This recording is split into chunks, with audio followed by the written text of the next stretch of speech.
Hal yang tak terkendali datang dari pikiran yang teramat tertekan. Halo kawan, balik lagi sama gue Nanda Ilham Merspati di Project X. Oke, sebelumnya gimana nih keadaan kalian? Ya semoga baik-baik aja lah ya. Kita pasti sama-sama tahu permasalahan apa yang lagi terjadi saat ini kan.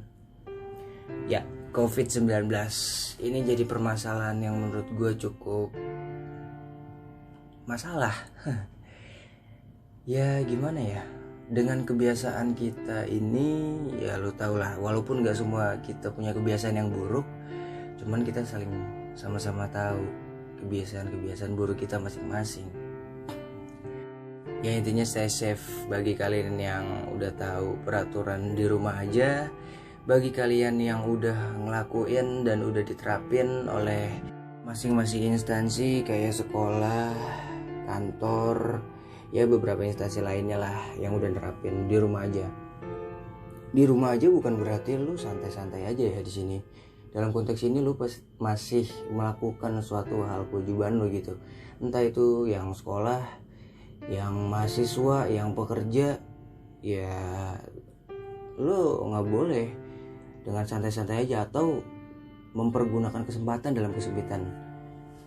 Tolong bagi lo yang udah menerapkan hal-hal ini, tolong dilakukan secara benar gitu. Ya lo boleh keluar, ya nggak masa ya nggak boleh gitu keluar kan. Lo boleh keluar, cuman dalam keadaan hal yang terpenting aja gitu. Kayak misalnya lo bekerja gitu kan. Bekerja kalau di instansi pekerjaan lo itu mengharuskan lo kerja di rumah, ya taati benar-benar. Tapi bagi yang pekerja seperti misalnya di restoran dan sebagainya, ya jalanin. Tapi ingat, stay safe. Gue yakin di setiap instansi yang lo masih bekerja di dalam perusahaan itu, mereka pasti menjamin kalian gitu. Jadi intinya tetap stay safe, pergunakan peraturan yang ada, kayak misalnya pakai masker, pakai, cuci tangan, cuci, ya tetap hidup sehat lah. Oke, balik lagi ke podcast gue. Kali ini gue mau ngobrolin soal stres nih. Tentu kita semua punya masalah yang berbeda. Jadi gini, ada orang yang pernah bilang ke gue, seseorang itu cuman pengen ngeliat apa yang dia lihat dan cuman pengen dengerin apa yang pengen mereka dengerin aja. Oke, stres. Jadi gini, sebelumnya gue bukan pakar psikologi atau enggak apa ya, dibilang pengendali pikiran, bukan. Gue kan bukan avatar gitu, pengendali. Oke, gak lucu. Baik lagi soal stres. Jadi gini, gue punya 2 poin yang pengen gue share ke kalian. Poin pertama itu adalah curhat secara langsung ya. Curhat kan ada bermacam tipe gitu.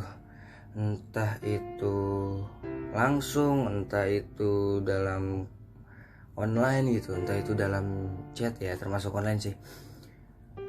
Curhat yang gue maksud di sini adalah curhat secara langsung. Jadi gini, lo semua pasti punya sahabat kan? Lo semua pasti punya orang terpercaya lo masing-masing gitu. Poin utama di kali ini adalah curhat ke sahabat lo yang benar-benar bisa ngedengerin apa isi hati lo gitu. Jadi kan kita punya teman banyak nih, lo punya teman pasti banyak gitu. Sahabat pun iya gitu kan, nggak cuma satu lah gitu misalnya.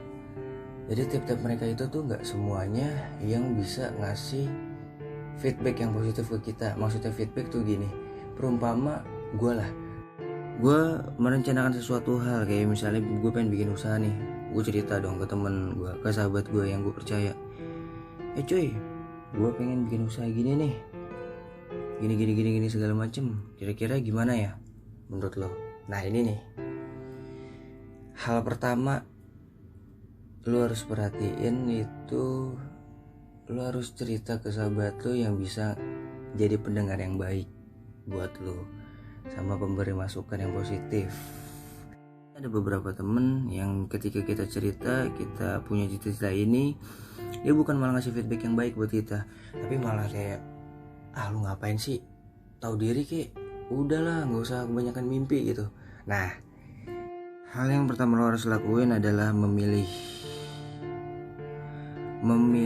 mereka, menyaring mereka yang menurut lo nggak bisa kasih feedback baik nih buat lo. Karena gini cuy, logikanya, cerita lu ngadu, lu curhat, pasti pengen dapet saran, masukan yang bisa nge-up lagi semangat lu gitu kan. Tapi ketika lu curhat ke orang yang salah, dia malah ngasih feedback pukulan ke lu, maksudnya pukulan yang bakal ngejatuhin lu, lebih baik lu hindarin mereka cuy. Hindarin orang-orang yang menurut lu tuh bener-bener gak bisa ngasih feedback positif buat lu. Karena ingat, mereka bakal ngejatuhin mindset lo. Dan hal yang kedua, ya lo ceritain aja apa masalah lo ke dia. Di hal yang pertama, lo udah menyaring mereka yang bisa ngasih feedback yang positif buat lo. Jadi lo harus terbuka sama dia. Seorang sahabat, dia gak cuma sekedar sahabat, dia adalah pemberi masukan yang baik kalau menurut gue sih. Itu hal keduanya. Terus terbuka sama dia, ceritain aja apa masalah lo, apa cita-cita lo ke dia. Gue yakin ketika lo udah menyaring mereka, ya pasti bakal kasih saran positif buat lo. Oke, langsung lanjut ke poin kedua. Gue nyebut poin kedua ini sebagai pelampiasan. Tapi pelampiasan dalam konteks positif ya. Kayak misalnya hobi. Jadi gini kan, gue punya hobi tuh bermain musik gitu. Entah itu main musik atau nulis lah gitu. Itu pelampiasan gue ketika gue lagi tertekan sih. Biasanya gue langsung nulis, ceritain apa yang terjadi, gue bikin puisi lah segala macam lah, bajas itu. Atau gue main musik. Musik yang jadi hobi gue adalah gitar kan. Oke. Ketika gue lagi dalam keadaan tertekan, biasanya numpuk itu masalah di dalam kepala dan gue nggak tahu harus cerita ke siapa. Bukan yang nggak tahu. Jadi gini, kita kan punya kesibukan masing-masing. Tentu dong, sahabat lo itu punya kesibukan sendiri, entah dia kerja, entah dia mau gimana, tapi kita punya kesibukan masing-masing. Jadi kenapa ada poin kedua? Karena mereka punya waktu mereka masing-masing, dan ketika mereka gak bisa ada di sekitar kita, di dekat kita buat curhat secara langsung, gue biasanya ngambil poin kedua ini sebagai pelampiasan dengan gue main gitar. Entah itu gue mau teriak-teriakan kek, gue mau main gitar sampai gue ngantuk, sampai gue benar-benar capek, gue gak peduli. Karena hal itu worth it bagi gue. Dengan gue main gitar, ya gue bisa jadi enjoy lagi. Pikiran itu seenggaknya tuh surut sesaat. Kedua adalah hobi. Kita punya hobi masing-masing. Gue gak tahu hobi lo apa, entah itu main basket, main bola, dan sebagainya lah. Intinya poin kedua adalah lakuin hobi lo gitu. Ya balik lagi, gue bukan pakar psikologi atau great motivator gitu. Cuman 2 poin ini yang gue lakuin itu worth it banget sih. Pikiran gue jadi gak terlalu stres, gue gak terlalu tertekan.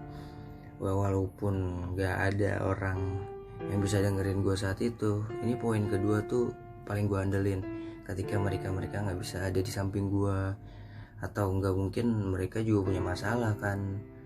Sekiranya gitu aja dari gue. Semoga kedua poin yang gue share kali ini bermanfaat bagi kalian. Intinya lakuin hal-hal yang positif yang ngejauhin lo dari hal-hal yang pergaulan bebas lah.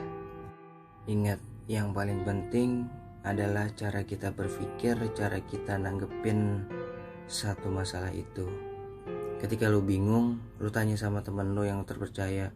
Ketika lo buntu, ketika mereka gak bisa dengerin lo, lakuin poin kedua. Gitu aja yang bisa gue share. Semoga kalian tetap sehat dan lakuin peraturan yang ada. Oke, gue Nanda Ilham dari Project X. Tetap berkarya.